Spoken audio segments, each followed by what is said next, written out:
तो मित्रों, इस वीडियो में हम कोई भी रैंडम ट्रिक्स नहीं देखेंगे क्योंकि YouTube ऑलरेडी उससे पूरा भरा हुआ है।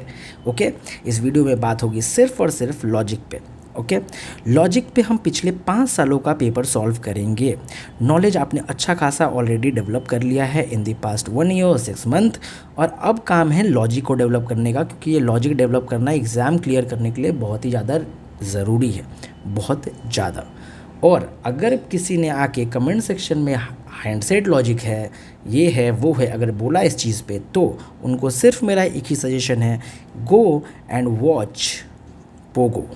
Okay, so let's begin with the video. सारे पूरे वीडियो को मैंने इस तरीके के सेक्शंस में डिवाइड कर दिया है ना। देयर आर टोटल 11 सेक्शंस है ना, जिसको हम लोग कवर करेंगे, और हर वीडियो के सेक्शंस का नाम अलग अलग है। Let's begin with the video.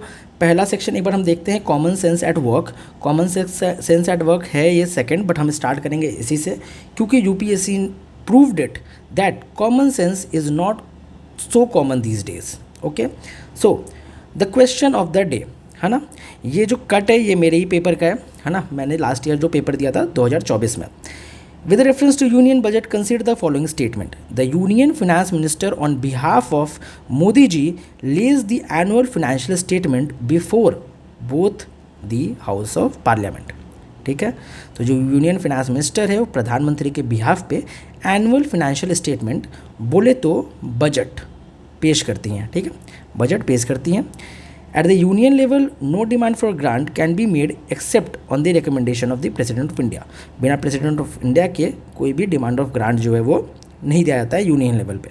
ये है ना, कॉन्स्टिट्यूशन ऑफ इंडिया में लिखा हुआ है कि union finance minister on behalf of president, what, president.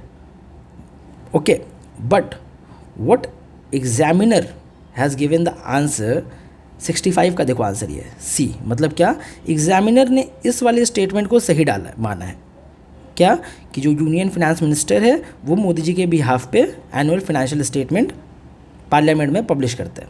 Okay, अब या तो एग्जामिनर बीजेपी का बहुत ही बड़ा सपोर्टर है, या तो वो रवीश कुमार का भाई है। ठीक है, तभी वो ऐसे आंसर की दे सकता है। ओके, आज यूपीएससी ने अपना आंसर की रिलीज़ कर दिया है। ओके, जिसमें तीन क्वेश्चन तो इनने ड्रॉप किए हैं, 3-4 क्वेश्चन ऐसे हैं जिनके आंसर्स ही गलत हैं। ओके, सो इससे मॉरल ऑफ द स्टोरी क्या है कि आपने घबराना नहीं है। ठीक है, no one is perfect in this world, कोई परफेक्ट नहीं होता है। ठीक है, even UPSC is not perfect. तो ये अब तुम्हारे लिए क्या है, एक पॉजिटिव चीज़ है ना। इसको पॉजिटिव तरीके से लो, बिल्कुल घबराना नहीं है। इट्स ओके, मतलब यूपीएससी भी परफेक्ट नहीं है, तो हाउ यू कैन बी, वो कैसे एक्सपेक्ट कर सकता है कि आप रहो।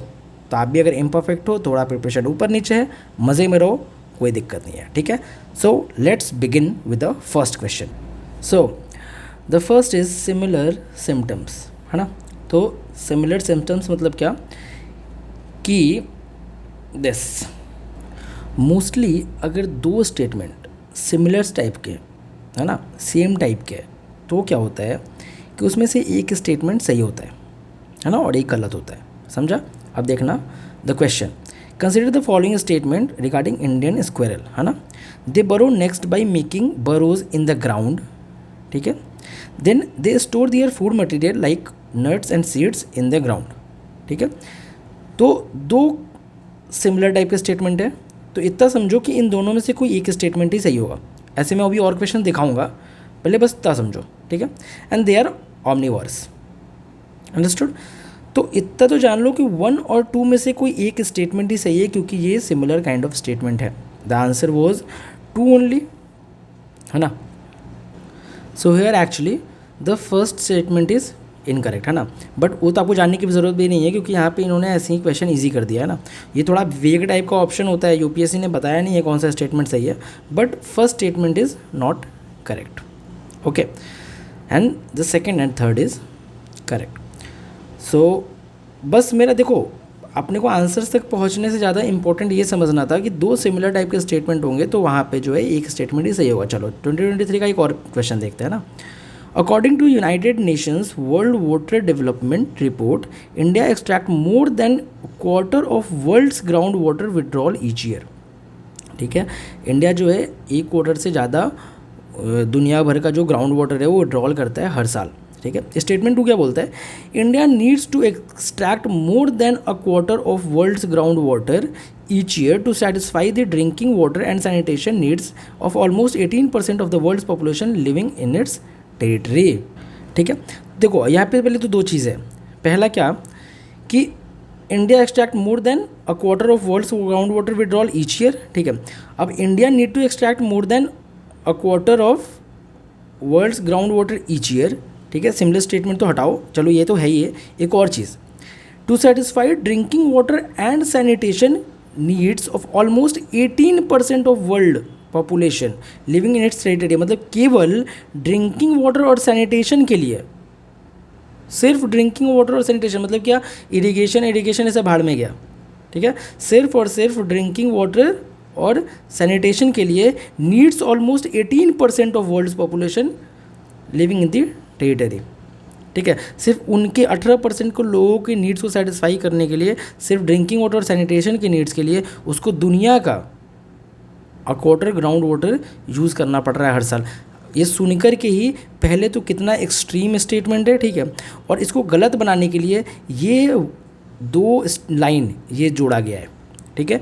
एग्जामिनेशन हॉल में ये फाइंड आउट करना पड़ना ईजी है, it's not difficult, just you have to be aware. अब अवेयर कैसे रहोगे, देखो अगर आप पैनिक मोड में एग्जामिनेशन हॉल में बैठोगे तो आपको लॉजिक सारी हाइंडसाइट लगती है, बाहर निकलोगे तो पता क्या लगेगा, अरे यार ये भी कर सकते थे, वो भी कर सकते थे, बट ऐसा होता नहीं है। अंदर आपको बिल्कुल रिलैक्स माइंडसेट के साथ जाना है। पैनिक करोगे तो आपको फिर इशू होएगा, ठीक है, आपको चीज़ें दिखेंगी नहीं, है ना। एग्जामिनेशन हॉल में ये देखना कुछ ज़्यादा मुश्किल नहीं है, ये है ना, ये समझना कुछ ज़्यादा मुश्किल नहीं है। सो ये तो बहुत इजी हुआ। फिर सेकंड स्टेटमेंट को हम रॉन्ग मानेंगे and the first statement is correct, तो फिर ये रहा statement 1 is correct, statement 2 is incorrect, समझा। Then 2023 consider the following statement national flag of India, ठीक है। अब देखना, one of the standard sizes of the national flag of India is, ये दिया हुआ है क्या, फैक्ट, ठीक है। एक ही फैक्ट दिया हुआ है, जो भी है वही छोड़ दो, बस ये फैक्ट दिया हुआ है, ठीक है। Statement 2, the ratio of the length to the height और द फ्लैग शैल बी 3:2, ठीक है। ये भी क्या दिया हुआ है, एक फैक्ट। 2 स्टेटमेंट दोनों विद फैक्ट, इसमें से एक स्टेटमेंट गलत होना ही होना है, आया समझ। 2 सिमिलर काइंड ऑफ स्टेटमेंट, उसमें एक गलत होता ही है। ये 2023 का मैंने 3 क्वेश्चन दिखाया, भी और मैं दिखाऊंगा, मैं 22 का भी दिखाऊंगा, 21 का, उसीलिए मैंने 5 साल का लिया हुआ है कि कोई क्वेश्चन ना करे बाद में, ठीक है, उसीलिए कि कोई क्वेश्चन ना करे बाद में। 3:2 एंड 6 × 400 मीटर दोनों फैक्ट है, इसमें से कोई एक स्टेटमेंट ही सही होगा। तो मतलब क्या कि ये तो आपने क्रॉस कर दिया, अब इस दोनों पर आप आ गए, है ना। द 3:2 जो छोटा वाला फैक्ट है दैट इज़ करेक्ट, ठीक है, क्योंकि यहाँ पे गलत करने के चांसेस बहुत ज़्यादा हैं, अंडरस्टूड। यहाँ पे रेशियो गलत करना क्या होगा, बहुत ईजिली पकड़ा जाएगा, समझ रहे हो। तो the D is the answer, understood. चलो आ जाओ अब 2022 का देख लेते हैं क्वेश्चन, है ना। ये देखो, the term Levant often heard in the news रफली corresponds to which of the following region, ठीक है, कौन से रीज़न से करता है। मैं जानबूझ करके ये सब कीवर्ड मार्क कर रहा हूँ, ठीक है। मैं चाहता तो ये लेज़र से भी कर सकता था, ये गायब हो जाएगा ना। मैं जानबूझ करके इसलिए कर रहा हूँ कि आपको भी ऐसे ही करना है पेपर में, पेन से आपको सब मार्क करते चलना है कीवर्ड, ठीक है। तो आप जल्दी पढ़ भी पाओगे और अच्छे से अटेम्प्ट भी कर पाओगे पेपर, ठीक है। और ये पीडीएफ मैं आपको टेलीग्राम चैनल पे दे दूंगा बाद में, ठीक है। पीडीएफ देखो, ऐसे तो आप सॉल्व करोगे नहीं, पहले वीडियो पूरा देख लो, ठीक है, फिर पीडीएफ खुद से एक बार ट्राई करना, ठीक है। पीडीएफ में जो है अपने टेलीग्राम चैनल पर प्रोवाइड करा दूंगा, डिस्क्रिप्शन में लिंक है, उधर से तुम ज्वाइन कर लेना। तो region along the eastern Mediterranean shores, ठीक है, region along North African shores stretching from Egypt to Morocco, ठीक है, बहुत स्पेसिफिक हो गया। Region along Persian Gulf and Horn of Africa, फिर the entire coastal area of Mediterranean Sea, ठीक है। देखो अब 2 स्टेटमेंट सिमिलर है, ए एंड डी, ठीक है, region along the eastern Mediterranean shores और मेडिटेरेनियन सी।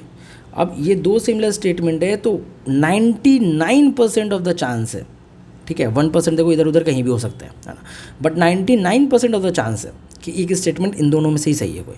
तो इन दोनों को तो तुम ऐसे ही हटा दो, तुम आ गए 50-50 में। अब ये देखो, एक एक्सट्रीम, ठीक है। एक्सट्रीम चीज़ों के लिए मैंने अलग से एक सेट बनाया हुआ है, वो सेट को हम लोग बाद में देखेंगे, बट यहाँ भी देख लो। The entire coastal area, entire coastal area समझते हो, लाइक जितना भी इंडिया का ये कोस्टल एरिया है, पूरा पूरा ये कोस्टल एरिया है ना, वहाँ पे जो है तुम्हारा 11th की बात हो रही है ना, पूरे इंटायर कोस्टल एरिया में।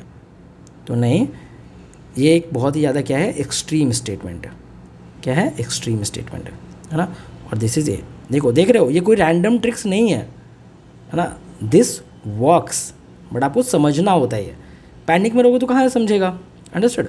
चलो विद रेफरेंस, देखो 2021 का पेपर ये मैं जानबूझ के उसके लिए 5 साल का लेकर आया हूँ भाई, कि बाद में कोई क्वेश्चन ही ना करे, कोई क्वेश्चन रह ही नहीं जाए। उसके बाद भी कोई क्वेश्चन कर रहा है तो मैंने ऑलरेडी बता दिया उसको क्या करना है वीडियो के स्टार्टिंग में। With reference to the casual worker employed in India consider the following statement, ठीक है। All casual workers are entitled for employ provident fund coverage, ठीक है, all casual workers.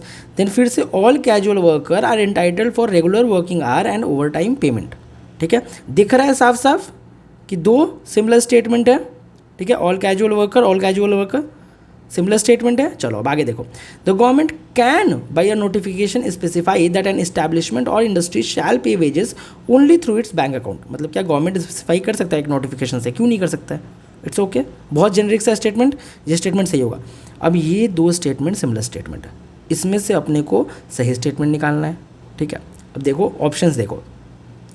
All casual worker are entitled for employees provident fund coverage, कैसा है, सारे casual worker को EPF मिलता है, जितने भी कैजुअल वर्कर हैं उनको ईपीएफ मिलता है।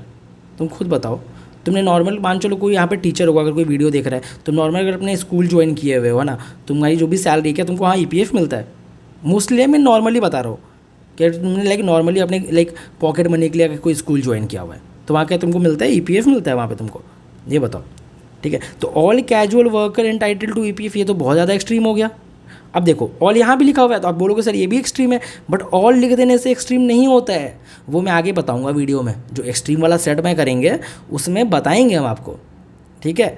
तो यहाँ देखो, are entitled for regular working hours and over time payment, मतलब जितने भी कैजुअल वर्कर हैं वो एंटाइटल होते क्या है, उनको एंटाइटल है कि आप जो है भाई रेगुलर वर्किंग आवर के लिए हो और ओवर टाइम के लिए आपको पेमेंट दिया जाए, ठीक है। रेगुलर वर्किंग आवर में आप काम करो, आपको ओवर टाइम पेमेंट दिया जाए, ये तो अच्छी चीज़ है, पॉजिटिव चीज़ है, बढ़िया चीज़ है भाई। सारे कैजुअल वर्कर को ये तो होना चाहिए कि भाई ओवर टाइम का पेमेंट करें, नहीं तो फिर क्या होगा, फिर तो दरिंदगी हो गई ना कि आप ओवर टाइम कर रहे हैं भाई इंसान और पैसा ही नहीं दे रहे उसको, क्यों। तो 2 और 3 is the correct statement, understood. चलो अब 2020 का एक देख लो क्वेश्चन, 2020 से मैं क्वेश्चन लेके आया हूँ। IAEA सेफगार्ड, है ना, why are some nuclear reactor kept under IAEA safeguard, ठीक है। कुछ न्यूक्लियर रिएक्टर है वो IAEA सेफगार्ड में क्यों रखे गए हैं, ठीक है। Some use uranium and other use thorium. Then second statement, some use imported uranium and other use domestic supplies. Some are operated by foreign enterprises and other are operated by domestic enterprise. Some are state owned and other are privately owned, ठीक है। अब इसमें आप मेरे को देख के बताओ कि सिमिलर स्टेटमेंट कौन कौन से हैं, अगर आपने पहचान लिए तो बताओ। येस, वेरी गुड, ए और बी सिमिलर स्टेटमेंट है। Some use uranium and other use thorium, some use imported uranium and other use domestic supplies, ठीक है। तो इसका आंसर क्या है कि सम यूज़ इंपोर्टेड यूरेनियम, कुछ जो है इंपोर्टेड यूरेनियम यूज़ करते हैं, उसीलिए उसको IAEA सेफगार्ड में रखा जाता है, ठीक है। कुछ जो है डोमेस्टिक सप्लाई यूज़ करते हैं, कुछ इंपोर्टेड यूरेनियम को यूज़ करते हैं, that's why it kept under the IAEA safeguards. अब इसके लिए जाकर के आप IAEA का सेफगार्ड पूरा ऐसा वो पॉलिसी और ये सारी चीज़ें मत पढ़ने बैठ जाओ, ठीक है। आप चीज़ों को समझो, ठीक है। यहाँ पे 2 स्टेटमेंट आके रुके, यहाँ पे आप अपने लॉजिक से इसको सॉल्व कर सकते हो, अपने कॉमन सेंस से इसको सॉल्व कर सकते हो, समझ लो। Like some use uranium other use thorium, तो कुछ लोग अगर यूरेनियम यूज़ कर रहे हैं तो इसमें IAEA का क्या इंटरवेंशन है, वाई। वो इंपोर्टेड यूरेनियम जब यूज़ करेंगे तो उस समय IAEA इंटरवेन कर सकते हैं, क्योंकि IAEA is an international organisation, understood. चलो द नेक्स्ट इज 2020 का एक और क्वेश्चन है, ये देखो। Aadhaar meta data can not be stored for more than 3 month, ठीक है। State can not enter into any contract with private corporation for sharing of Aadhaar data, ठीक है। स्टेट जो है प्राइवेट कॉर्पोरेशन के साथ किसी भी जो है कॉन्ट्रैक्ट में नहीं आ सकती है to share Aadhaar data. Aadhaar is mandatory for obtaining insurance product, और आधार इज़ मैंडेटरी, देखो अब देखो 2 सिमिलर स्टेटमेंट दिख गए होंगे, अब तो इतना तुम देख सकते हो ना आराम से, ठीक है। For getting benefits funded out of consolidated fund of India. ठीक है, कंसोलिडेटेड फंड ऑफ इंडिया से अगर बेनिफिट लेना है तो आधार मैंडेटरी है, इंश्योरेंस प्रोडक्ट लेना है तो आधार मैंडेटरी है। ये दो स्टेटमेंट सिमिलर है, मतलब इसमें से कोई एक ही सही है। ठीक है, इधर 4 या तो 3 होगा, या तो 4 होगा या तो 3 होगा। ठीक है, चलो, Aadhaar is mandatory for obtaining insurance product, ये कहाँ लिखा हुआ है कि इंश्योरेंस प्रोडक्ट लेने के लिए आधार मैंडेटरी है? हु सेज कि Aadhaar is mandatory for obtaining insurance product? This is a wrong statement. Aadhaar is not mandatory for obtaining insurance product. क्यों इंश्योरेंस प्रोडक्ट लेने के लिए आधार कार्ड की ज़रूरत पड़ेगी भाई? वाई, है ना, क्यों मैंडेटरी क्यों होगा? अंडरस्टूड? तो 3 तो चलो गलत हो गया, है ना। अब आ जाओ 1, 2 और 4 में देख लेते हैं।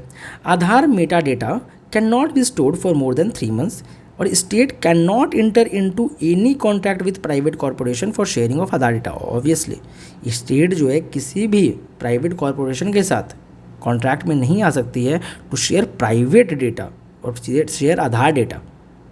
ठीक है, अंडरस्टूड। और 4th वाला तो तुम्हारा सही होना ही, क्योंकि मैंने बोला 2 सिमिलर स्टेटमेंट तो एक तो भाई सही होगा ही होगा। तो 2 and 4 देख लो कहाँ है, और 2 and 4 is the correct answer. Understood, very good.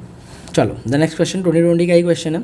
In India legal service authorities provide free legal services to which of the following type of citizen? ठीक है, person with an annual income of less than 1 lakh, transgender with an annual income of less than 2 lakh, ठीक है, member of other backward classes with an annual income of less than 3 lakh. अब देखो यहाँ पे एक चीज़, यहाँ तो 3 स्टेटमेंट जो है वो सिमिलर है, 3 स्टेटमेंट सिमिलर है। ठीक है, बट हम 2 स्टेटमेंटों को लेके चलेंगे। ठीक है, जो वल्नरेबल लोग हैं, ठीक है, तो 2 स्टेटमेंट यहाँ सिमिलर है।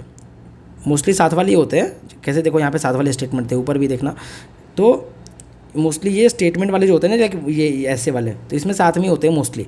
बट ठीक है, चलो साथ में नहीं भी हैं तो 2 स्टेटमेंट सिमिलर है, दोनों वल्नरेबल सेक्शन है। ठीक है, person with an annual income of less than 1 lakh, ये तो सही है कि जिसका इनकम 1 लाख से कम है भाई, उनको तो legal service authority free legal service मिलनी चाहिए। भाई सोचो 1 लाख से कम एनुअल इनकम है, मतलब महीने का कितना होगा, समझ रहे हो? महीने का 10,000 भी नहीं कमा रहा वो, तो उसको नहीं मिलेगा तो किसको मिलेगा?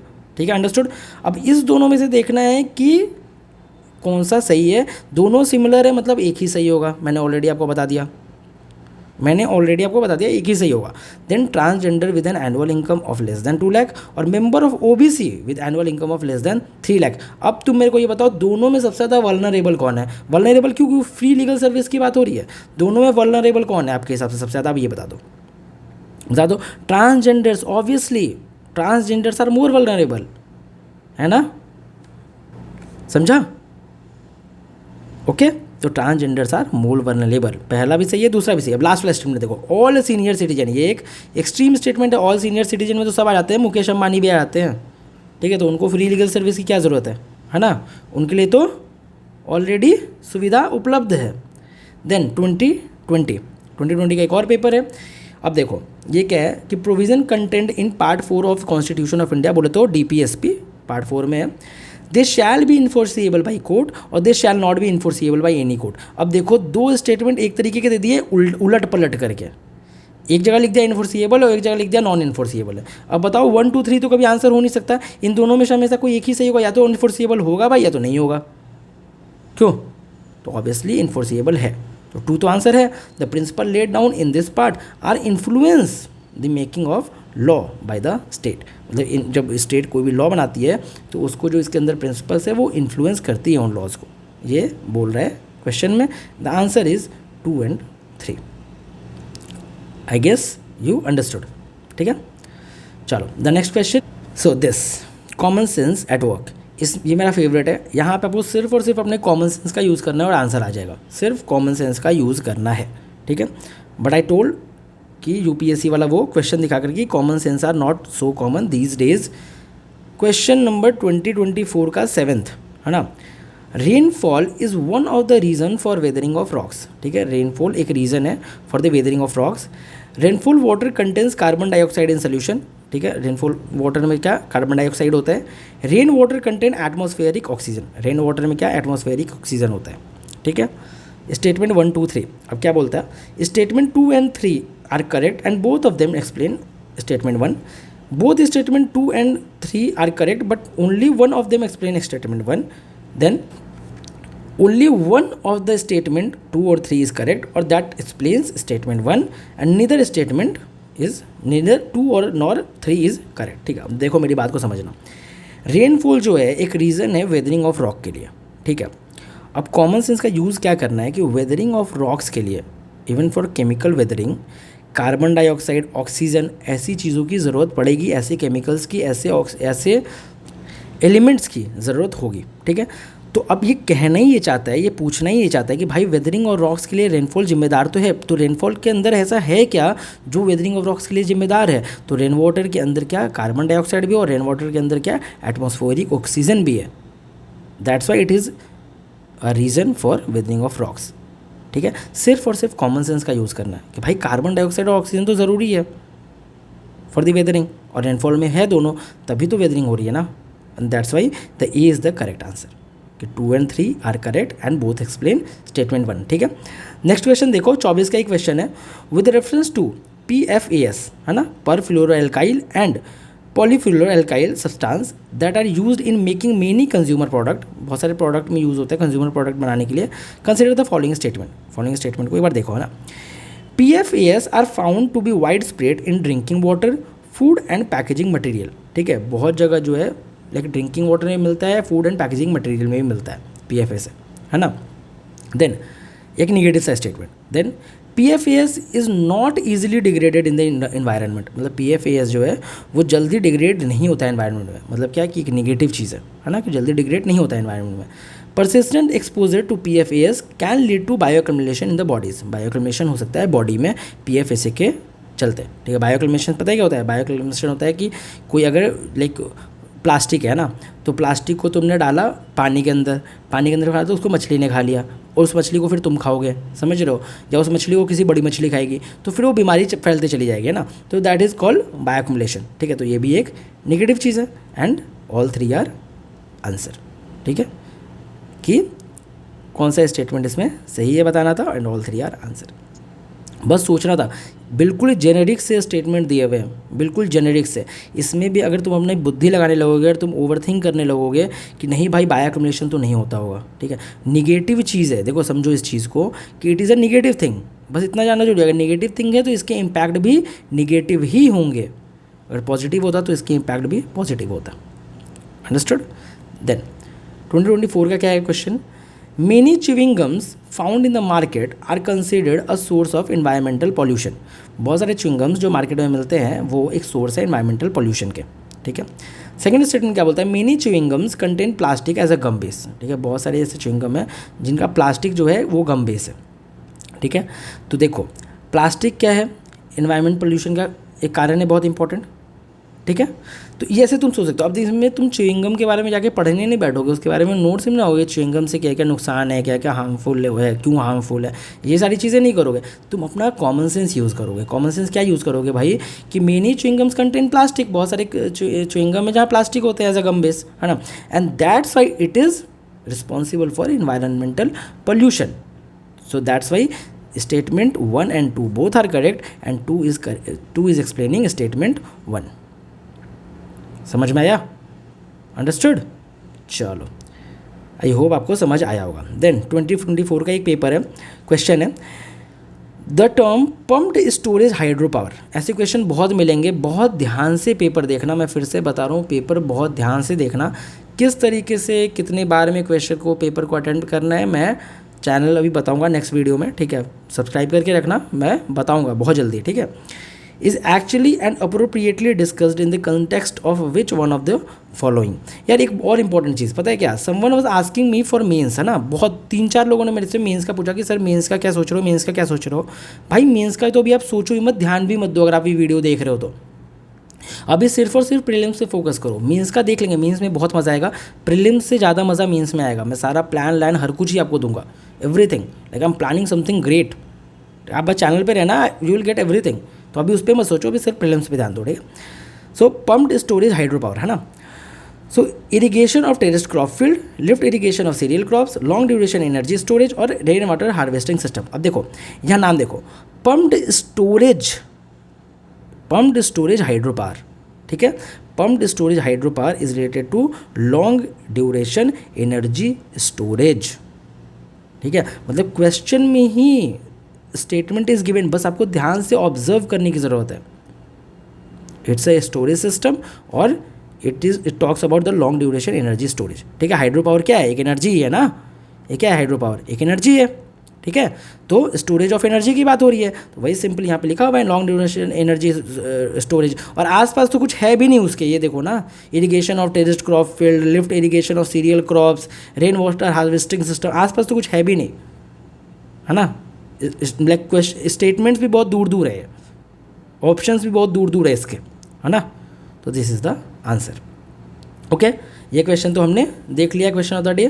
देन 2024 का एक क्वेश्चन है, which one of the following statement is correct as per the constitution of India. ठीक है, कॉन्स्टिट्यूशन ऑफ इंडिया के हिसाब से कौन सा स्टेटमेंट करेक्ट है? ठीक है, inter state trade and commerce is a subject under state list.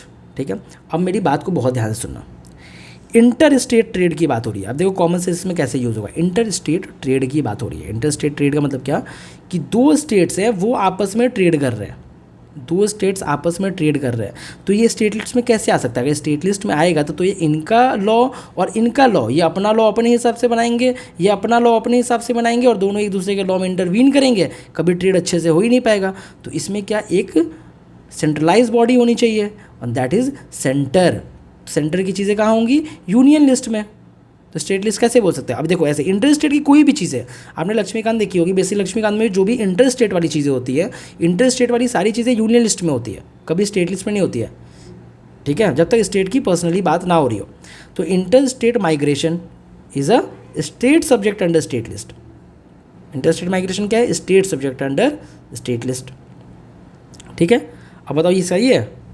नहीं, इंटर स्टेट माइग्रेशन की बात है। अब देखो, inter state quarantine is a union subject under union list. ठीक है, अब यहाँ यूनियन लिस्ट की बात है क्योंकि इंटर स्टेट है। ठीक है, then corporation tax is a state subject under state list. तो पहली बात तो ये तो आंसर नहीं हो सकता, समझ गए। दूसरी बात, सिमिलर स्टेटमेंट वाली बात आती है यहाँ सीधे सीधे, सिमिलर स्टेटमेंट वाली बात आती है यहाँ सीधे सीधे, and C is the answer. Inter state quarantine is a union subject under union list. ठीक है, बस इतना आपको कॉमन सेंस अपना यूज़ करना था, तभी बोलते हैं कि कॉमन सेंस एट वर्क, इसका नाम इसलिए हमने रखा हुआ है ना। देन 2024 का एक और पेपर, एक और क्वेश्चन, सॉरी। तो वो क्वेश्चन कुछ इस प्रकार है कि विच one of the following is correct description of 100 million farmer. 100 million farmer का करेक्ट डिस्क्रिप्शन क्या है? ठीक है, अब 100 million farmer, I am damn sure कि आपने कहीं पढ़ा तो नहीं होगा। ठीक है, आपने कहीं पीटी में या हर जगह कहीं पढ़ा तो नहीं होगा, कोई पढ़ के जा भी नहीं सकता है। ठीक है, बट देखो सेम टाइप के क्वेश्चन यूपीएससी पूछते हैं और बहुत इजी क्वेश्चंस होते हैं, बस आपको सोचना होता है ना। देखो 100 मिलियन फार्मर क्या है? It is a platform for accelerating the transition toward food and water system that are net zero, nature positive and that aims to increase farmer resilience. ठीक है, then it is an international alliance and a network of individual and farming organization interested in supporting and strengthening the development of the organic animal husbandry। ठीक है, कि एक organic animal husbandry के लिए ये develop करना चाहते हैं, सो उसको सपोर्ट और स्ट्रेंथन करना, है ना, एक इंटरनेशनल अलायंस है। Then it is a digital platform fully integrated with service provider. देखो मैं इसीलिए कीवर्ड हाईलाइट कर रहा हूँ, तुम आपको भी पेपर में हाईलाइट करना है, ये चीज़ आपको सीखनी है। मैं ये जो PDF आपको प्रोवाइड करूँगा, आप इस तरीके से ही सॉल्व करना है इसको।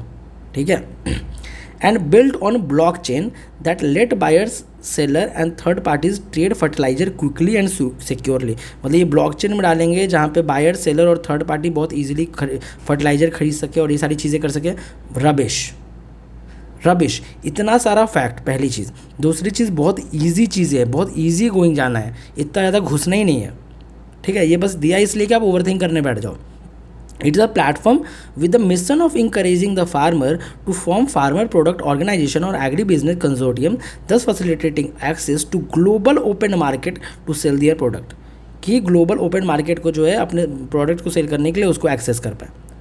ठीक है, like anything, they are giving anything. ठीक है, सो ऐसे क्वेश्चंस में what you have to do, go for the most generic thing. Like देखो कोई भी स्टेटमेंट अगर बहुत स्पेसिफिक होता है ना, तो वो स्टेटमेंट रॉन्ग होता है। बहुत स्पेसिफिक, जैसे कि ये देखो, ये कितना स्पेसिफिक है, ये देखो कितना स्पेसिफिक है। देखो FPO डेवलप करेंगे, एग्री बिजनेस बनाएंगे, एग्री बिजनेस कंसोर्टियम बनाएंगे, बहुत स्पेसिफिक है ना। 100 million farmer is a platform for accelerating the transition toward food and water systems that are net zero carbon. मतलब ऐसे ऐसे like food and water system जहाँ कार्बन जो है वो नेट जीरो हो, नेट जीरो मतलब नेट जीरो कार्बन इमिशन हो, नेट पॉजिटिव हो, और ऐसा एम जहाँ पे फार्मर की रिजिलियंस बढ़े। ठीक है, बहुत बेसिक और बहुत प्यारा सा statement, and A is the answer. ठीक है, ऐसे क्वेश्चन यूपीएससी हर साल पूछता है, हर साल। देखो 2023 में भी सेम ऐसे क्वेश्चन है। देखो 2024 का ये था ना। देखो मैं बताता हूँ, ये मेरे को पीडीएफ बनाने में ना, मेरे को लगता है अब तक का सबसे ज़्यादा मेहनती काम था। अभी तक मैंने जितने वीडियोस रिकॉर्ड किए होंगे, it is the most difficult task to make this PDF, है ना। तो यूज़ इट वाइजली, बहुत अच्छे से यूज़ करो इसको। Following best describe the concept of small farmer large field. अब स्मॉल फार्मर लार्ज फील्ड क्या बेस्ट डिस्क्राइब करता है, आपको ये दिख जाएगा अब, है ना। Resettlement of large number of people uprooted from their country due to war by giving them large cultivable land which they cultivate collectively and share their produce। मतलब क्या कि जो बहुत सारे लोग हैं, है ना, वॉर की वजह से अपने देश वेश को छोड़ वोड़ करके आए हैं, ठीक है, तो उनको बहुत सारा हम बड़ा लैंड दे देंगे, उसमें वो साथ में कल्टीवेशन करेंगे और आपस में बांट लेंगे प्रोड्यूस को, मतलब लिटरली। ठीक है, चलो आगे आ जाओ। Mini marginal farmer in an area organise themself into groups and synchronise and harmonise selected agricultural operations. देखो कितना इजी गोइंग और प्यारा स्टेटमेंट, पढ़ के ही लगा कि नहीं लगा। अभी आगे के स्टेटमेंट देखना कितने स्पेसिफिक और कितने वेग होंगे। Mini marginal farmer in an area together make a contract. देखो अब सारे फार्मर कॉन्ट्रैक्ट बनाएंगे with a corporate body, corporate body के साथ में कॉन्ट्रैक्ट बनाएंगे, समझ रहे हो ना। एंड सरेंडर दियर लैंड, अपने लैंड को सरेंडर कर देंगे टू द कॉर्पोरेट बॉडी, उस कॉर्पोरेट बॉडी को अपने लैंड को सरेंडर भी कर देंगे। इतने पे कोई अगर बहुत दिमाग वाला एस्पिरेंट होगा ना तो इसको ऐसे ऐसे काट के आगे बढ़ जाएगा। ठीक है, कॉर्पोरेट बॉडी को एक फार्मर, अपना मार्जिनल फार्मर, वो भी मिनी मार्जिनल फार्मर अपने लैंड को सरेंडर कर देंगे, वो भी कॉन्ट्रैक्ट बेसिस पे। वाह भाई वाह। Then company extend loans technical knowledge and material input to a number of small farmers. एक कंपनी जो है बहुत सारा लोन, टेक्निकल नॉलेज और मटेरियल इनपुट एक बहुत सारे स्मॉल फार्मर को दे देगी। So they produce the agriculture commodity, किस लिए, for the company, required by the company, मतलब कंपनी के लिए, है ना। तो ये बहुत ही प्यारा स्टेटमेंट था, बहुत ही जेनेरिक स्टेटमेंट था, गो फॉर इट। ठीक है, देखो सिमिलर टाइप का, और 2025 में भी ऐसे क्वेश्चन बहुत ईजी गोइंग क्वेश्चन पूछ सकते हैं। ऐसे क्वेश्चन को सॉल्व करना ईजी होता है, just you have to find out the generic statement. Understood. Then 24 का एक क्वेश्चन देखो। India does not import apples from United State of America. ठीक है, मतलब इंडिया जो है वो यूनाइटेड स्टेट ऑफ अमेरिका से एप्पल इम्पोर्ट नहीं करता है, एप्पल इम्पोर्ट ही नहीं करता है। भाई अगर तुम यहाँ बैठ करके अमेरिका में तुम्हारी नानी का की भी अगर 2 एप्पल ले आती है अमेरिका से, तो वो क्या हुआ, इम्पोर्ट ही तो हुआ ना। और क्या हुआ, तो तुम कैसे बोल सकते हो कि does not import Apple from United State of America? क्यों नहीं है? एक एप्पल भी अगर आ रहा है ना तो दैट इज़ कॉल्ड इम्पोर्ट। बोलते हैं ना इम्पोर्टेड गुड्स है, इम्पोर्टेड टी शर्ट है, इम्पोर्टेड जूते हैं, तो इम्पोर्टेड एप्पल है, समझे। तो स्टेटमेंट 1 इज़ रॉन्ग। अब स्टेटमेंट 1 जब रॉन्ग है तो स्टेटमेंट 2 अपने आप से सही होगा, क्योंकि ऐसे ही ऑप्शंस है ना। या तो स्टेटमेंट 1 सही होगा तो 2 सही होगा।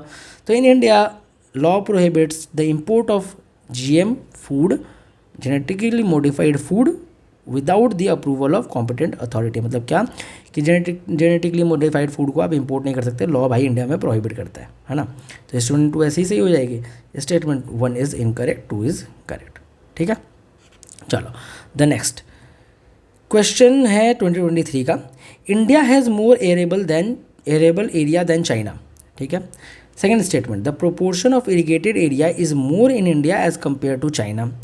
The average productivity per hectare in India and agriculture is higher than that in China. ठीक है, देख लिया ये तीनों स्टेटमेंट। अब सिर्फ अपने माइंड में एक चीज़ सोचना है, क्या, देखो ऐसे क्वेश्चंस आएंगे पेपर में, इस चीज़ को बहुत ध्यान रखना। ठीक है, ऐसे क्वेश्चंस आएंगे जहाँ पे तुमको कंपेयर करना पड़ेगा। ऐसे और भी क्वेश्चंस हैं ऑलरेडी जो 17 में 18 में ऐसे पूछे गए। ये तो मैंने सिर्फ 5 साल का पेपर बता रहा हूँ मैं आपको, है ना। तो आएंगे, इसका ध्यान रखना कि चाइना इंडिया से हर चीज़ में अच्छा है। ठीक है, और ये क्वेश्चन भी बस चाहता है कि आप इस चीज़ को फाइंड आउट करो, सीधी सी बात। बस चलता फिरता सीसेट वाला क्वेश्चन है ये। ठीक है, कि आपको इस चीज़ को फाइंड करना है कि चाइना अच्छा है इंडिया से हर चीज़ में, बस इतना दिमाग में रखना। ठीक है, अब देखो आगे। India has more arable land area than China. ठीक है। इंडिया के पास भाई चाइना से ज़्यादा ज़मीन है, ठीक है, समझा ये चीज़ कि भाई इंडिया के पास चाइना से ज़्यादा ज़मीन है, ठीक है। तो ये क्या है कि इंडिया के पास भाई ज़मीन है, ये बता रहे हैं। अब आगे देखो, the proportion of irrigated area is more in India as compare to China. मतलब इंडिया के पास proportion of irrigated area China से ज़्यादा है, नहीं, चाइना इंडिया से अच्छा है, चाइना इंडिया से अच्छा है। तो ये क्वेश्चन कहना ही चाह रहा है, यूपीएससी आपको बताना ही चाह रहा है कि दो इंडिया के पास ज़्यादा एरेबल एरिया है चाइना से, India has less irrigated area as compare to China, कहना ही ये चाह रहा है यूपीएससी, समझ रहे हो, क्योंकि चाइना अच्छा है इंडिया से हर चीज़ में, तो यहाँ भी वो अच्छा ही है। मैंने इस तरीके से ये पेपर में सॉल्व किया था जब 2023 का मैं एग्ज़ाम देख रहा था, तो और इट वाज करेक्ट, ठीक है। तो इंडिया के पास एरेबल लैंड तो ज़्यादा है चाइना से, but proportion of irrigated area क्या है, ये एक मेज़र है, मेट्रिक है टू मेज़र क्या, कि चाइना इंडिया से आगे है। तो proportion of irrigated area is more in India as compare to China, ठीक है। Then the average productivity per hectare in Indian agriculture is higher that in China, ठीक है। तो मतलब एवरेज प्रोडक्टिविटी जो इंडियन एग्रीकल्चर में है पर हेक्टेयर वो चाइना से ज़्यादा है। फिर से ये उल्टा स्टेटमेंट, क्योंकि चाइना तो इंडिया से अच्छा है, तो कैसे इंडिया का एवरेज प्रोडक्टिविटी ज़्यादा हो सकता है। दोनों स्टेटमेंट निकला थे, only one is the answer, understood, मतलब ओनली वन दिस, ओके। चलो 23 का एक और क्वेश्चन देख लेते हैं। In the post pandemic recent past many central bank world wide had carried out interest rate hike, ठीक है।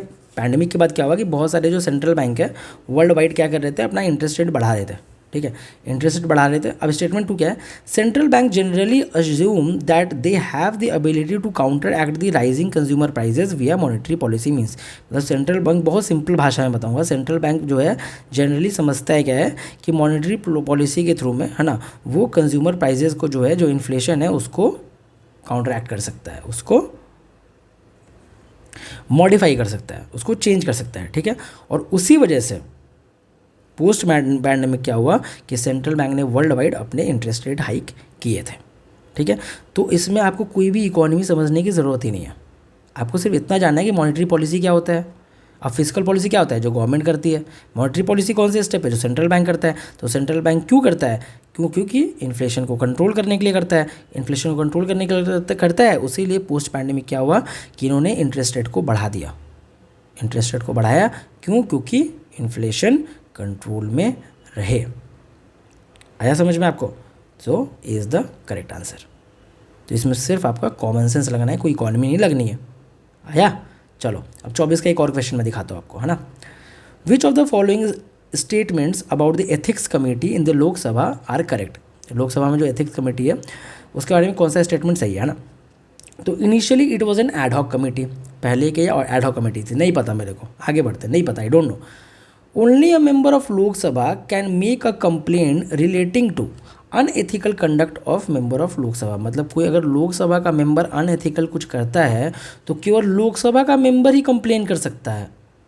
सच में अगर कोई लोकसभा का मेंबर अनएथिकल, मतलब अनएथिकल बस यहाँ लिखा हुआ है, एक्सप्लेन भी नहीं किया अनएथिकल क्या हो सकता है, किस एक्सटेंट तक हो सकता है, ये सोच लो। अब अनएथिकल कोई लोकसभा का मेंबर किस एक्सटेंट तक अनएथिकल कर सकता है, और स्टिल क्या केवल member of Lok Sabha he complain कर सकता है और कोई नहीं कर सकता उसके against.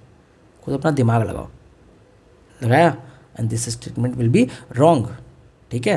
And the answer is 1 and 3। तो अगर आपको नहीं भी पता है तो आप इसको कर सकते हो, यूपीएससी चाहता ही था कि आप बस इसको पकड़ो, ठीक है। They don't want you to know this और दिस, बस इसको आप जान लो एंड दैट्स इट, ठीक है। I hope you understand. चलो नेक्स्ट क्वेश्चन देखेंगे 2022 का, है ना, ये भी कॉमन सेंस पे सॉल्व होगा। Monazite is a source of rare earth, ठीक है, ठीक है। तो मोनाजाइट क्या है, एक रेयर अर्थ एलिमेंट है, ये कहना चाह रहा है ना। मोनाजाइट में थोरियम होता है, ये है।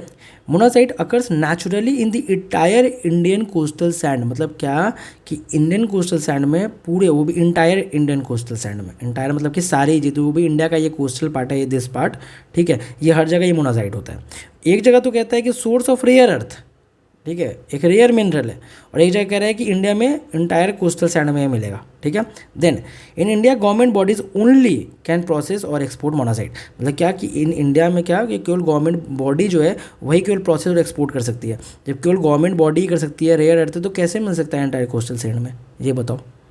उसलिए मैंने इसको एक्सट्रीम वाले में नहीं डाला हुआ है, इसको मैंने कॉमन सेंस वाले में डाला हुआ है। And third is the wrong thing, third wrong है, बी इज़ द आंसर। आप लॉजिक समझो, इसीलिए मैं आपको लॉजिक समझा रहा हूँ, मैं आपको ऐसा रैंडम नहीं बता रहा हूँ कि भाई कहीं इंटायर लिखा होगा तो वो गलत हो जाएगा।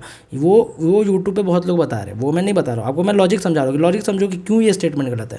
ये स्टेटमेंट इसलिए गलत है क्योंकि एक जगह तो इन्होंने रेयर अर्थ दिया हुआ है, एक जगह तो इन्होंने बोला है कि केवल गवर्नमेंट बॉडी एक्सपोर्ट कर सकते हो, और एक जगह लिख रहे हैं कि पूरे ये इंटायर कोस्ट में मिलेगी। How it is even possible, how it is even possible, ठीक है। So this will be the wrong. Entire coastal sand में कोई भी मिनरल मिलना तब लाइक पॉसिबल नहीं है, ठीक है, सैंड को छोड़ करके। Then government of India act 1919, the function of provincial government, 2022 का क्वेश्चन है, वो डिवाइडेड इनटू रिजर्व्ड और ट्रांसफर्ड सब्जेक्ट, ठीक है। तो रिजर्व सब्जेक्ट में क्या क्या है, तो अब देखो पहले समझना ही जरूरी है कि रिजर्व और ट्रांसफर होता क्या है। तो रिजर्व में जो खुद के पास रख लेते थे, ट्रांसफर्ड मतलब क्या है, प्रोविंशियल गवर्नमेंट को दे देते थे, है ना, जो लाइक जो गवर्नमेंट होती थी, स्टेट गवर्नमेंट, है ना, उसको ट्रांसफर कर देता था, ठीक है। अब देखना, अब ऑप्शंस पढ़ना, ठीक है। एडमिनिस्ट्रेशन ऑफ जस्टिस, अब तुम ये बताओ कि जस्टिस को ब्रिटिश के टाइम में स्टेट गवर्नमेंट को दे देंगे, स्टेट गवर्नमेंट, वो भी क्या, बहुत सारी जगह पे उस समय इंडियन वो स्टेट के लिए जो लोग थे, इंडियन पॉलिटिशियंस, वो आ गए थे, तो उनको क्या एडमिनिस्ट्रेशन दे देंगे, जस्टिस, वो भी ब्रिटिशर्स, इतने अच्छे थे वो, ठीक है। आगे देखो, local self government, local self government उन्होंने दिया था कि भाई लोकल सेल्फ गवर्नमेंट अपना रहेगा, है ना। पुलिस, पुलिस दे सकते हो कभी, खुद सोच लो, ठीक है। सो क्या पुलिस, अब तुम सोच सकते हो कि भाई पुलिस देंगे, वो पुलिस ट्रांसफ़र करेंगे, वो इंडियंस को कर भी सकते हैं वो, नहीं ना, ठीक है। देन लैंड रेवेन्यू, अब भाई रेवेन्यू का मामला है, पैसे का मामला है, ऐसे ही छोड़ दे, ब्रिटिशर्स वो लाइक थीफ छोड़ दे वो, तो लैंड रेवेन्यू लाइक जो रेवेन्यू है वो कैसे ट्रांसफ़र सब्जेक्ट में वो डाल सकते हैं, इससे ही सोच लो, ठीक है। बस लोकल सेल्फ गवर्नमेंट दिया था, 2 को हटाओगे, सी इज़ द आंसर, 1, 3 एंड 4। आप ऐसे ही सोच सकते हो, देखो इस तरीके से कॉमन सेंसिकल क्वेश्चन था ये। रिजर्व और ट्रांसफ़र का सिर्फ आपको मतलब पता होना चाहिए, ठीक है। इसको कहते हैं नॉलेज प्लस लॉजिक का संगम, ठीक है। ऐसे रैंडमली कोई भी ट्रिक पे बिलीव मैं नहीं करो, ठीक है। हर चीज़ को समझो कि आखिर कुछ है तो वो क्यों है, ठीक है। चलो the next thing, Vietnam has been one of the fastest growing economy in the world in the recent years, ठीक है। वियतनाम जो है फास्टेस्ट ग्रोइंग इकोनॉमी है वर्ल्ड इन रिसेंट ईयर, बहुत ही बेसिक सा है, बहुत ही जनरक सा स्टेटमेंट है। Vietnam is led by multi party political system, Vietnam में जो है मल्टी पार्टी पॉलिटिकल सिस्टम है, ठीक है। यहाँ पे डाउट है, यहाँ पे मेरे को नहीं पता, अब आगे देखते हैं। Vietnam economic growth is linked to its integration with global supply chains and focus on export, ठीक है। तो वियतनाम की जो इकोनॉमिक ग्रोथ है वो लिंक है उसके इंटीग्रेशन से, कैसे, ग्लोबल सप्लाई चैन से, और जिनका फोकस एक्सपोर्ट है। बहुत जेनरिक सा स्टेटमेंट, प्यारा सा statement. For a long time Vietnam low labour cost and stable exchange rates have attracted global manufacture, ठीक है। लंबे टाइम से जो वियतनाम में लो लेबर कॉस्ट है और जो स्टेबल एक्सचेंज रेट है उसकी वजह से जो ग्लोबल मैन्युफैक्चर है वो अट्रैक्ट हो रहे हैं, ठीक है। Then the last is Vietnam has most productive e service sector in the Indo Pacific region, मतलब क्या, पूरे इंडो पैसिफिक में सबसे ज़्यादा productive e service sector Vietnam का है, ठीक है। देखो most productive e service sector है ना, तो ई सर्विस सेक्टर एक बहुत बड़ा टर्म होता है, एक बहुत ही बड़ा टर्म है सर, ई सर्विस सेक्टर, ठीक है। बहुत सारी चीज़ें इंक्लूड हो गई, और भी मोस्ट प्रोडक्टिव है पूरे इंडो पैसिफिक में, ठीक है। इंडो पैसिफिक में मोस्ट प्रोडक्टिव, तुम समझ रहे हो, वियतनाम से ही बहुत बड़े बड़े देश हैं इंडो पैसिफिक में, हाँ। तो this is a wrong statement, this is a wrong statement. Then अब ऐसा क्या है कि 4 ऑप्शन है ना। पहली बात तो जानना है, कभी भी ये 5 ऑप्शन होना तो 5 सही नहीं होते, ठीक है। आगे उस बारे में बात करेंगे, एक सेट मैंने बनाया हुआ है स्पेशली 5 के लिए, ठीक है, 5 ऑप्शंस के लिए, तो वो भी मैं बात करूंगा इस बारे में, पहले इसको कवर करो। तो Vietnam has been the fastest growing economy in the world in the recent years, ठीक है। ये बहुत जेनेरिक सा स्टेटमेंट था। Vietnam is led by multi party political system, ठीक है। ये statement is a wrong statement, ठीक है। खुद सोच करके देखो कि ये स्टेटमेंट डाला क्यों गया है, जब सारे जेनेरिक स्टेटमेंट थे तो ये एक इतना स्पेसिफिक स्टेटमेंट कि is led by a multi party political system, why समझ रहे हो इस बात को, क्यों, है ना। तो ये स्टेटमेंट डाला ही गया है इस स्टेटमेंट को रॉन्ग करने के लिए, ये एक गलत स्टेटमेंट है, and second is wrong, 1, 3, 4 is the answer. इस तरीके से आपको कॉमन सेंसिकल यूज़ करना है अपने, है ना, कॉमन सेंसिकल मेथड्स को आपने यूज़ करना है, समझे कि Vietnam is led by multi party political system. भाई सिंगल पार्टी पॉलिटिकल सिस्टम हो वो भी तो हो सकता है। और इतना ये स्पेसिफिक स्टेटमेंट, अच्छा ये इतने 3 आपने जेनरिक स्टेटमेंट दिए हैं, फिर ये इतना स्पेसिफिक स्टेटमेंट ये दोनों देने का क्या ज़रूरत है इसमें। और कभी भी देखो 5 ऑप्शंस होते हैं, 5 करेक्ट नहीं होंगे, मैं दिखाऊंगा ये आगे, ठीक है, I will prove it. Then 2023 का एक पेपर देख लो, क्वेश्चन देख लो, with reference to the role of biofilter, ठीक है, बायोफिल्टर की बात है in recirculating aquaculture system, aquaculture system को रीसर्कुलेट करने में। अब देखो इसमें कॉमन सेंस कैसे यूज होता है। बायोफिल्टर प्रोवाइड, बायोफिल्टर क्या है कि रीसर्कुलेटिंग एक्वाकल्चर सिस्टम, तो biofilter is a positive thing, एक अच्छा चीज़ है, ठीक है, इट्स अ गुड थिंग। तो biofilter provide waste treatment by removing uneaten fish feed, ठीक है, वेस्ट ट्रीटमेंट करता है कैसे, by removing uneaten fish feed, मतलब कि जो नहीं खाया जा सकता है तो वैसे खाने को वेस्ट ट्रीट करता है, हटाता है। Biofilter convert ammonia present in the fish waste to nitrate, ठीक है, जो फिश वेस्ट में जो अमोनिया प्रेजेंट होता है उसको कन्वर्ट करता है नाइट्रेट में, ठीक है। अब देखो biofilter increase phosphorus as nutrient for the fish in water. भाई फॉस्फोरस जो है एक निगेटिव चीज़ है, इट्स अ निगेटिव थिंग। चलो ये एक पॉजिटिव स्टेटमेंट था, ये भी एक पॉजिटिव स्टेटमेंट था, but phosphorus is a negative thing. अगर ये पानी में गया तो मछलियाँ मर सकती हैं, ठीक है, तो that's why only 2 is the correct. देखो इसमें तो इतना वेग सा ऑप्शन है कि आप कुछ सोच भी नहीं सकते, and 1 2 is the correct answer, ठीक है। तो ये देखो इस तरीके से सॉल्व होता है कि अगर कोई पॉजिटिव सा क्वेश्चन है, पॉजिटिव सा चीज़ है, तो उसके इम्पैक्ट भी पॉजिटिव होंगे। अभी ऊपर मैंने नेगेटिव वाला दिखाया था एक क्वेश्चन, उस तरीके से, ठीक है। अब ये क्वेश्चन देखो ये कैसे कॉमन सेंस से सॉल्व हुआ। 2020 का क्वेश्चन है, VLC visible light communication technology, which of the following statement are correct, ठीक है। VLC uses electromagnetic spectrum wavelength 375 to 780 nm, ठीक है, एक फैक्ट है, बट इतना स्पेक्ट्रम वेवलेंथ जो है यूज़ करता है। अब इतना तो पता लग गया, फैक्ट देख करके बस ऐसा सर्कल करके आगे बढ़ जाना है, ये नहीं बोलना कि भाई फैक्ट है तो गलत हो जाएगा, ठीक है, वो तुम्हारे ट्रिक्स में बताते हैं, ठीक है, बट ऐसा नहीं सोचना है फैक्ट है तो गलत हो जाएगा। पहले आगे देखो, पढ़ो तो, VLC is known as long range optical wireless communication, ठीक है। अब बहुत ध्यान से यहाँ देखो, यहाँ क्या लिखा हुआ है, visible light communication technology. Visible light communication technology मतलब अगर एक रूम है, सपोज एक रूम है अगर, और रूम के अंदर लाइट जल रहा है, तो लाइट जो है वो रूम को पास नहीं करेगा, इस रूम से उस रूम तक लाइट नहीं जा सकता। तो ये लॉन्ग रेंज कैसे हो जाएगा, जहाँ पे विजिबल, जहाँ पे तुम्हारी लाइट जो है विजिबल होगी वहाँ तक ही इसका रेंज होगा ना। तो मान लो अगर लाइट एक हॉल में जल रही है तो हॉल तक उसका रेंज होगा, उस हॉल के बाहर कहाँ से चला जाएगा। अगर एक छोटे से रूम होगा तो छोटे रूम तक रेंज होगा, बाहर कैसे चलेगा। तो how it is long range, how it is long range optical wireless communication.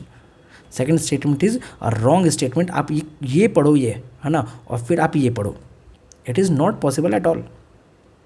ये होता है कॉमन सेंस का यूज़ करना। ऐसे क्वेश्चंस दिखेंगे आपको, बस आपको पैनिक नहीं होगा। अगर पैनिक रहोगे तो नहीं देख पाओगे ऐसे क्वेश्चंस, ऐसे क्वेश्चंस को आप मिस कर दोगे, ठीक है। फिर आप बोलोगे हाइंडसाइट लॉजिक है, समझा। तो आपको बस रिलैक्स रहना है। VLC can transmit large amount of data faster than Bluetooth, ठीक है, लार्ज अमाउंट ऑफ डेटा को जो है ट्रांसमिट कर सकता है फास्टर देन ब्लूटूथ, ब्लूटूथ से भी तेज़, ठीक है। And VLC has no electromagnetic interference, कोई भी इलेक्ट्रोमैग्नेटिक इंटरफेरेंस में नहीं आता है। सेकंड स्टेटमेंट रॉन्ग है, सेकंड स्टेटमेंट काटोगे 134 इज द आंसर, ठीक है। देन 2020 का एक और क्वेश्चन है, the term short term credit delivery to the agriculture sector DCCB deliver more credit in comparison to schedule commercial bank और रीजनल रूरल बैंक। अब बहुत ध्यान से यहाँ पे सोचना, ठीक है, फिर कॉमन सेंस है क्या कि credit delivery, short term credit delivery की बात करें तो डिस्ट्रिक्ट सेंट्रल कोऑपरेटिव बैंक जो है वो शेड्यूल बैंक और रीजनल रूरल बैंक से ज़्यादा क्रेडिट डिलीवर कर रहा है। पॉसिबल है ये? इतने सारे शेड्यूल्ड कमर्शियल बैंक हैं इंडिया में, इतने सारे RRBs हैं इंडिया में, और उन दोनों को मिला दो तो उससे भी ज़्यादा जो है डिस्ट्रिक्ट सेंट्रल कोऑपरेटिव बैंक कर रहा है। लिटरली कितना गलत सा एस्टिमेट, तुम सोच सकते हो ये कि कैसे पॉसिबल है। इतने सारे शेड्यूल कमर्शियल बैंक है, इतने सारे RRBs है, तो how can district central cooperative bank can deliver more credit. समझ आया? तो 1 गलत। दूसरा देखो बहुत जेनरिक सा स्टेटमेंट है, one of the most important function of DCCB is to provide fund to the PACS, primary agricultural credit society. 2 is the answer, ठीक है, अंडरस्टूड, ठीक है। अब देखो 2022 का एक क्वेश्चन है, what is the importance of using pneumococcal conjugate vaccine, ठीक है। अब ये जो PCV वैक्सीन है ना, उसका इंपॉर्टेंस क्या है ये पूछ रहा है, बस सीधी सी बात। बहुत इजी क्वेश्चन है ये भी, बस ध्यान से देखना है ना, ध्यान से कॉमन सेंस का यूज़ करना है, सही होगा।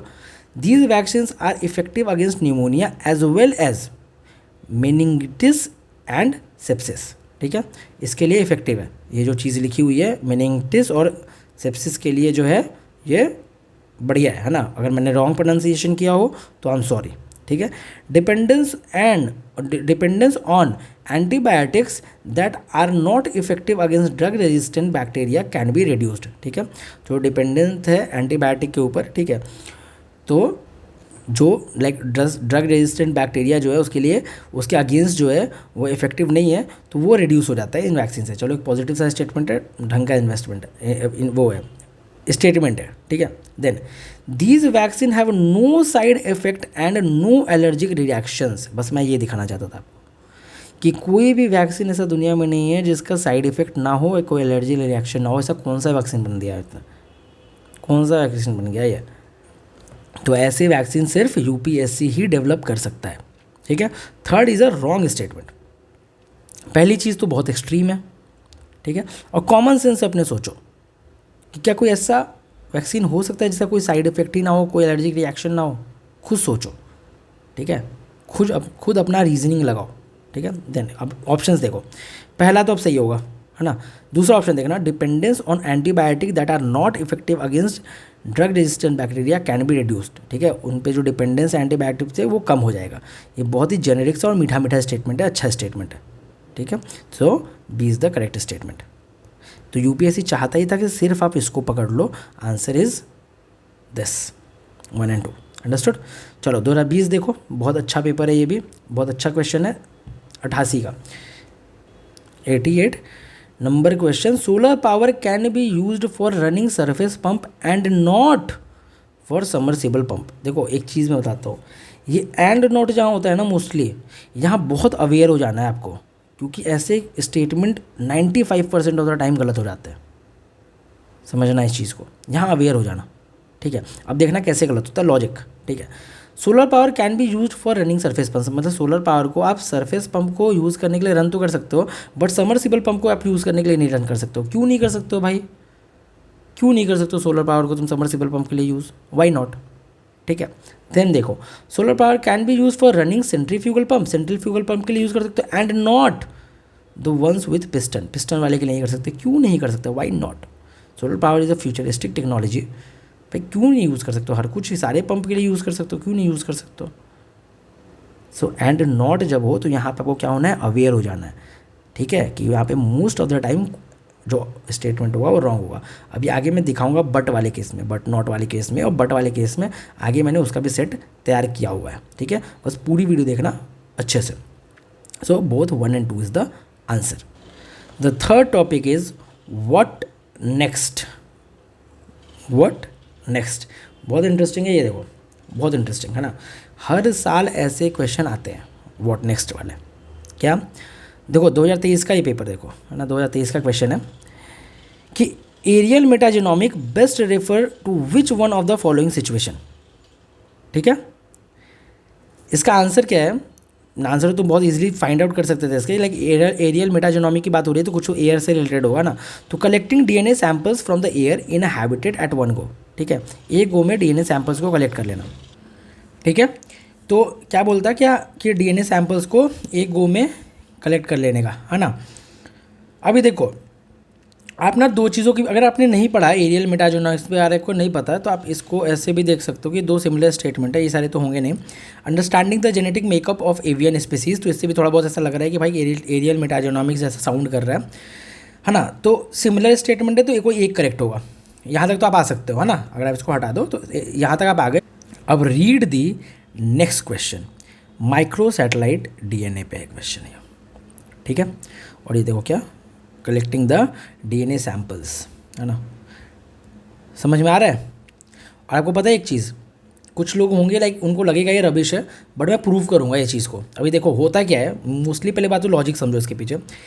एग्जामिनर क्वेश्चन किसी एक सोर्स से फ्रेम करेगा, कोई सिंपल कोई सिंगल पेज से मान लो क्वेश्चन उठाया और डाला, ठीक है। उन्होंने दो कंसेप्ट को सेम एक साथ लिखा, है ना। तो हमेशा दूसरे वाले क्वेश्चन में पहले वाले का आंसर होगा या पहले वाले क्वेश्चन में दूसरे वाले का आंसर होगा। ऐसे क्वेश्चन हर साल यूपीएससी पूछते हैं, मैं दिखाऊंगा अभी, दिखाऊंगा। आ रहा है आपको समझ में?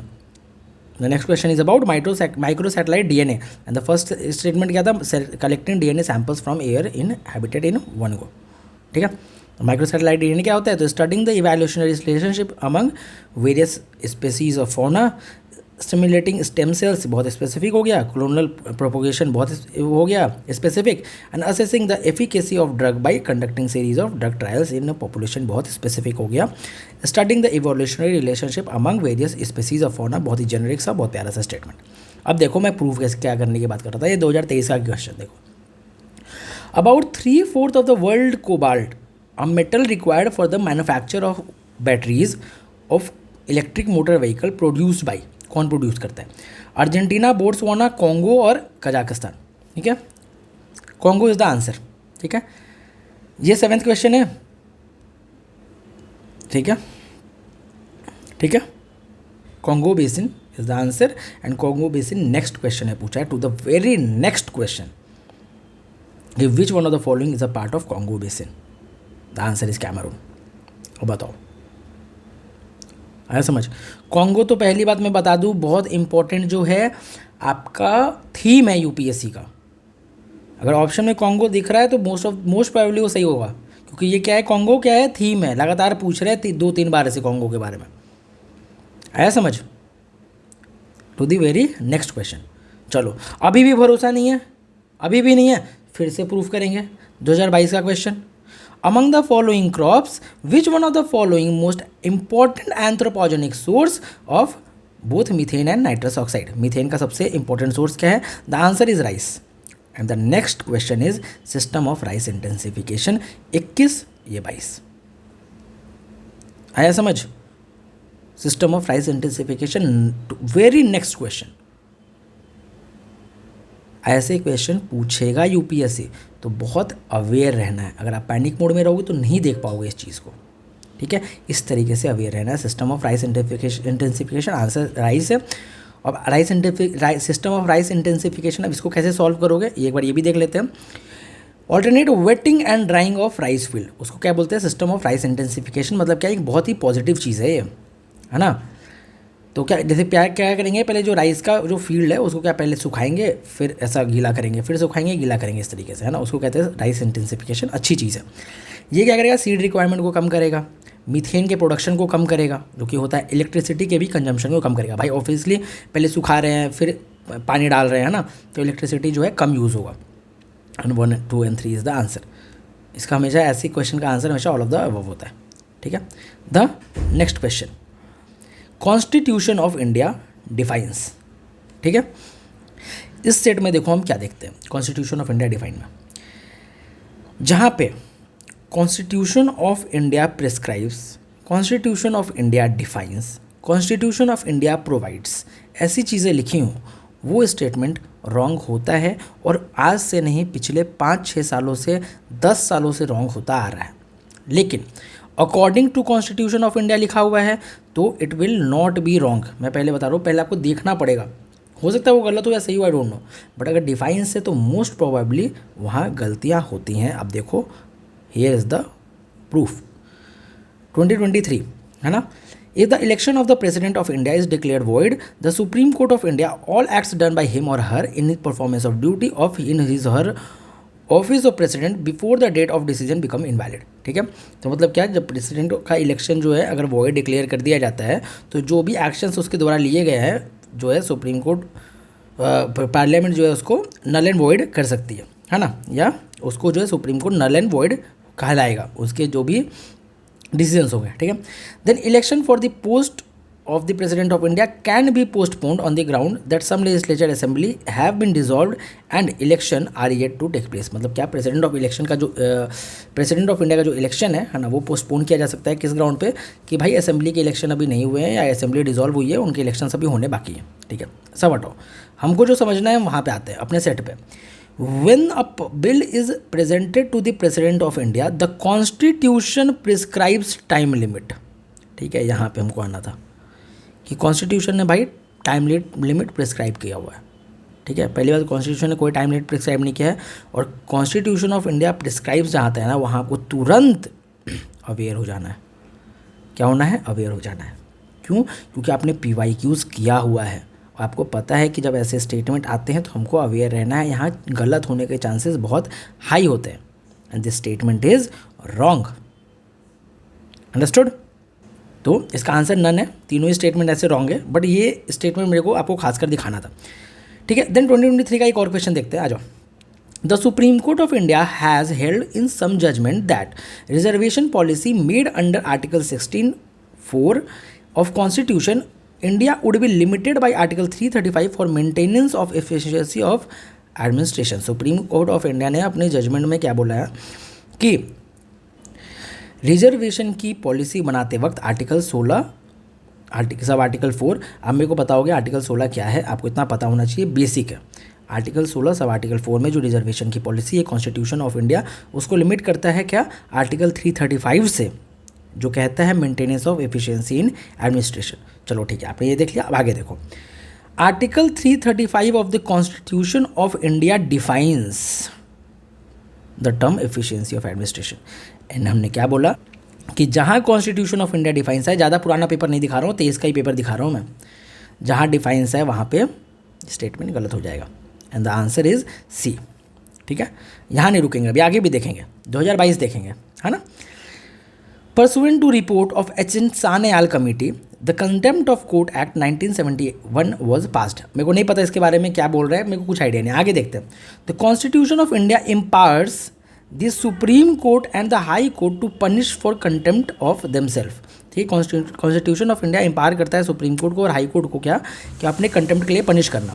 ठीक है, तो अभी हमने क्या बोला था कि कॉन्स्टिट्यूशन ऑफ इंडिया क्या आपको स्पेसिफाई एम्पावर्स ये सारी चीज़ें हो, तो अभी उतना नहीं, डिफाइंस पे फोकस करेंगे अपन, है ना।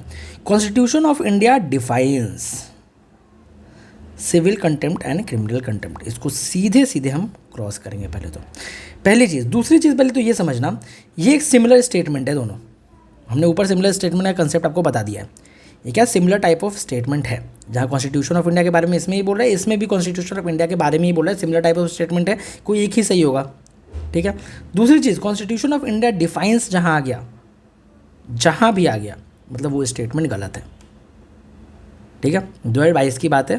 ठीक है, तो थर्ड को आप ऐसे ही हटा दोगे। Okay, then in India the parliament is vested with the power to make laws on contempt of court, मतलब क्या पार्लियामेंट कंटेम्प्ट ऑफ कोर्ट पे लॉज बना सकती है, क्यों नहीं बना सकती, ऑब्वियसली बना सकती है। तो 1, 2, 4 इज द आंसर। ठीक है, समझ में आ गया। तो कॉन्स्टिट्यूशन ऑफ इंडिया प्रिस्क्राइब्स होगा, कॉन्स्टिट्यूशन ऑफ इंडिया डिफाइंस होगा, ऐसी जगहों पे ये स्टेटमेंट गलत होते हैं। ठीक है, according to constitution of India हो, कॉन्स्टिट्यूशन ऑफ इंडिया स्पेसिफाइज हो, कॉन्स्टिट्यूशन ऑफ इंडिया एम्पावर्स हो, तो ये सब स्टेटमेंट बहुत जेनेरिक से स्टेटमेंट होता है, कोई वैसे नहीं होता। बट डिफाइंस ये हो गया कि अब बहुत ज़्यादा स्पेसिफिक हो गई, बहुत बड़ी बात हो गई है कि भाई कॉन्स्टिट्यूशन ऑफ इंडिया डिफाइन कर रहा है किसी चीज़ को, समझो। अभी देखिए constitution of India defines the basic structure of India, भाई कैसे बेसिक स्ट्रक्चर कहाँ डिफाइन करता है।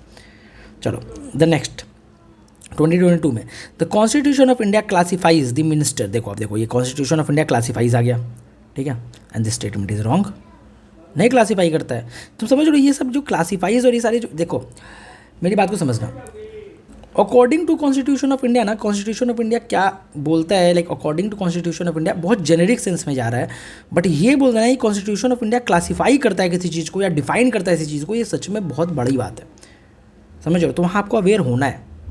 तो कॉन्स्टिट्यूशन ऑफ इंडिया क्लासीफाइज, 2022 का क्वेश्चन है, the minister into 4 ranks, cabinet minister, minister of state, independent charges and minister of the end deputy minister, minister of state and deputy minister, wrong statement है। ठीक है, the total number of minister in the union government including the prime minister shall not exceed 15% of the total number of member in the Lok Sabha, 15% से exceed नहीं करना चाहिए total number of minister. You already know ये council of minister जो अपना 15% होता है max. ठीक है, तो 2 only is the correct answer. Then 2021 है ना, the governor of Reserve Bank of India is appointed by the central government. ठीक है, गवर्नर जो है रिजर्व बैंक ऑफ इंडिया का वो सेंट्रल गवर्नमेंट अपॉइंट करता है। अब ये देखो ये आगे लिखा है, certain provision in this constitution of India. ठीक है, कॉन्स्टिट्यूशन ऑफ इंडिया में कुछ प्रोविजन है। अब देखो कितनी बड़ी बात होगी कि कॉन्स्टिट्यूशन ऑफ इंडिया में कोई प्रोविजन ऐसा गिवन है कि give the central government the right to issue direction to the RBI in public interest, मतलब पब्लिक इंटरेस्ट में RBI को सेंट्रल गवर्नमेंट जो है वो डायरेक्शन इशू कर सकती है। पहली बात तो ये स्टेटमेंट गलत है। कॉन्स्टिट्यूशन ऑफ इंडिया आया, हम इसको पढ़ेंगे, certain provision in the constitution of India, गलत statement. The governor of RBI draws his power from RBI act, I don't know, 2 ये गलत हुआ, 1 and 3 इज द आंसर। ठीक है, ऐसे स्टेटमेंट पकड़ना है। मैंने कौन कौन से ईयर में बताया, 2022 में बताया, 23 में बताया, 21 में बताया, चलो 20 में बताता हूँ, आ जाओ 20 में भी देख लो। The constitution of India defines, देखा हम आगे पढ़ेंगे भी नहीं, सीधे इसको काटेंगे। देखो लिखा क्या है, इट्स बेसिक स्ट्रक्चर। अब बेसिक स्ट्रक्चर तो डिफाइन ही नहीं करा है। In terms of federalism, secularism, fundamental rights, फलाना ढिमकाना, डिफाइन तो पहली बात करा ही नहीं, बहुत बड़ी बात हो गई। Constitution of India provides for judicial review to safeguard the citizen liberties and to preserve the ideals on which Constitution is based. This statement is all wrong. ठीक है, यू ऑलरेडी नो कि दिस स्टेटमेंट इज रॉन्ग। क्यों, मैंने already बोला है, defines provides for, ये सारी चीज़ें रॉन्ग हुई। कहाँ पे, अकॉर्डिंग टू द कॉन्स्टिट्यूशन, वहाँ पे, और specifies constitution of India specifies, वहाँ थोड़ा अवेयर हो जाना। ठीक है, डायरेक्टली क्रॉस मत करना, बट जहाँ क्रॉस करना है वो मैंने बता दिया। ठीक है, understood, none is the answer, है ना। ठीक है, समझ गए आप ये चीज़। चलो द लास्ट 2020 का ये, the president of India can summon a session of the parliament at such place he or she things fit. ठीक है, जहाँ पार्लियामेंट प्रेसिडेंट चाहे वहाँ पे सोच सकता है, वहाँ पे करा सकता है, समन कर सकता है। नेक्स्ट स्टेटमेंट पढ़ो जो मैं आपको दिखाना चाहता हूँ, the constitution of India provides. ठीक है, पढ़ते ही काट दिया हमने statement, for the 3 session of the parliament नहीं प्रोवाइड करता है। ठीक है, so second is not correct. ठीक है, ये पहला स्टेटमेंट सही है ना, पहला वाला सही है वैसे भी।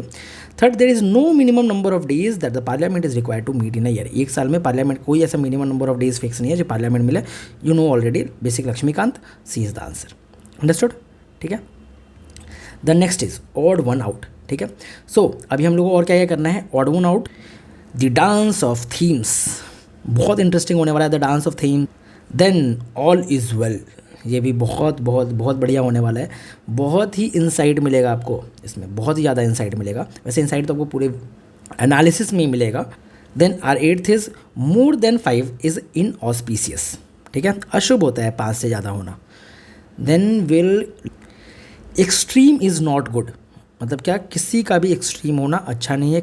किस सेंस में एक्सट्रीम होता है, हर जगह ऑल और ओनली लिखे हो देने को एक्सट्रीम नहीं बोलते हैं। वही मैं बोल रहा हूँ कि सारे यूट्यूब वीडियो पे रिलाई करना बंद करो और हर चीज़ पे रीजनिंग करो। देन थिंग्स यू से before but will not count, मतलब क्या, बट के पहले जो आप बोलते हो वो काउंट नहीं होता है। बोलते हैं ना कि मैं तो तुम्हारी मदद करना चाहता था, बट अब बट जब तुमने बोली तो मदद मतलब नहीं करना चाहते थे। तो इस पर भी कुछ क्वेश्चंस देखेंगे, बहुत मज़ा आएगा। ठीक है, बहुत सारे क्वेश्चन देखेंगे। देन थिंक बिफोर लीव, ये हमारा लास्ट सेट होगा। इसमें हम और भी बढ़िया बढ़िया चीज़ देखेंगे कि कहाँ कहाँ स्टेटमेंट गलत होते हैं, कौन से स्टेटमेंट हमेशा ही गलत होते हैं, मोस्ट ऑफ द टाइम गलत होते हैं। ठीक है, वीडियो हो जाएगी लंबी, उसलिए ये हम करेंगे नेक्स्ट पार्ट में। वीडियो अच्छी लगी हो तो प्लीज़ इसको लाइक करना, चैनल सब्सक्राइब करना। ये PDF जो है मैं आपको टेलीग्राम चैनल पे दे दूंगा, और ये जो नेक्स्ट पार्ट है मैं कल ही अपलोड कर दूंगा, जल्द से जल्द, ताकि आपको ज़्यादा इश्यूज़ ना हो और एग्ज़ाम आपका अच्छा जाए। ठीक है, ऑल द बेस्ट, पढ़ाई करो, बाय बाय।